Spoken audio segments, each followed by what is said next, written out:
Saudara-saudara hadirin, ma'asyiral muslimin rahimakumullah. Orang yang akan langsung mendapat perlindungan dari Allah, kata Nabi, rajulun qalbuhu mu'allakun bil masjid. Seseorang yang hatinya selalu terpaut kepada masjid. Apa arti terpaut kepada masjid ini?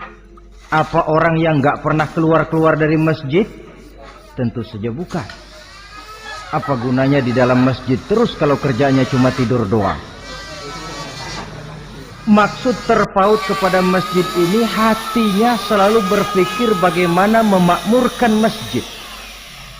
Jasadnya boleh saja ada di kantor, boleh saja ada di pasar, boleh ada di sawah, boleh ada di ladang.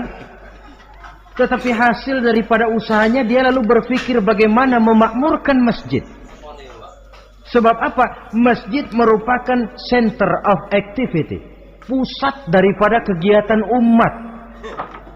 Kalau kita lihat fungsi masjid di zaman Rasul, di masjid beliau berdakwah, di masjid beliau mengatur negara, di masjid beliau mengadakan perundingan, di masjid beliau bermusyawarah dengan para sahabat.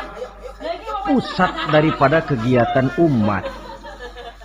Dan memakmurkan masjid ini dasarnya tidak lain karena iman kepada Allah. Prinsipnya bagaimana kita menghidupkan masjid dan bukan mencari hidup di masjid. Kalau sudah prinsipnya dibalik, bukan menghidupkan masjid tetapi mencari hidup di masjid, saya khawatir masjid akan ambruk.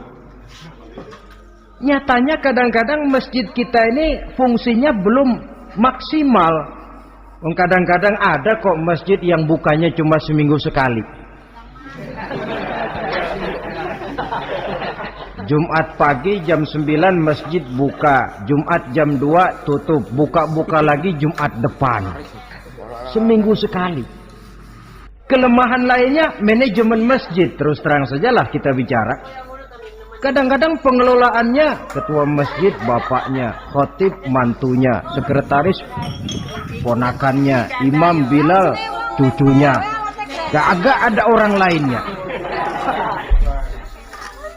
Ya kalau bagus kepengurusannya tidak apalah.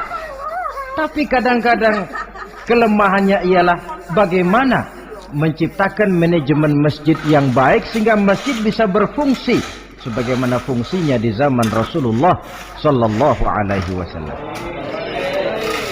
Apalagi belakangan ini ada kecenderungan yang membuat kita optimis, gembira. Remaja, pemuda, pemudi mulai gemar datang ke masjid.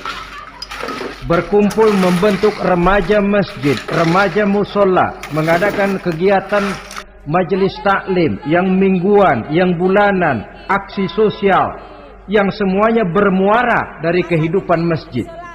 Sesuatu yang menggembirakan. Dan sudah sepatutnya para pengelola masjid membuka pintu untuk bisa mengatur masjid menurut manajemen yang diharapkan oleh umat. Karena bagaimanapun di masjid dua jalur komunikasi, bahasa kerennya two-way traffic communication, itu bisa kita laksanakan. Yaitu hablum minallah wa hablum minan nas. Berhubungan kepada Allah dan berhubungan kepada sesama manusia bisa terlaksana di masjid.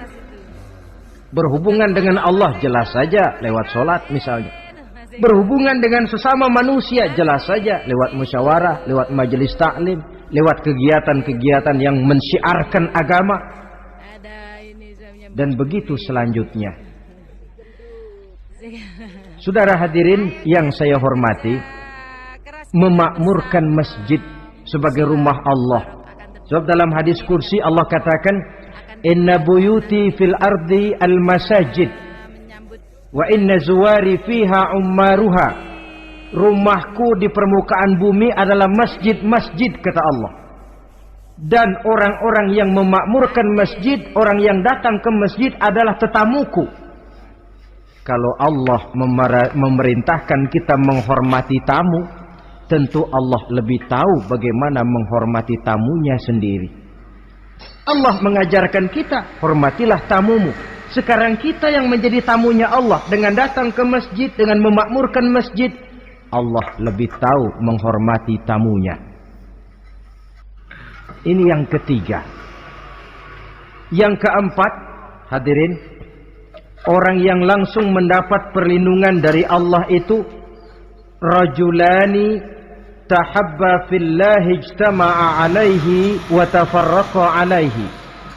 Dua orang yang menjalin persaudaraan, yang bertemu dan berpisah karena Allah, bersaudara karena Allah. Bukan karena orang punya pangkat tinggi lalu kita temani, bukan karena orang kaya lalu kita dekati, tetapi karena Allah.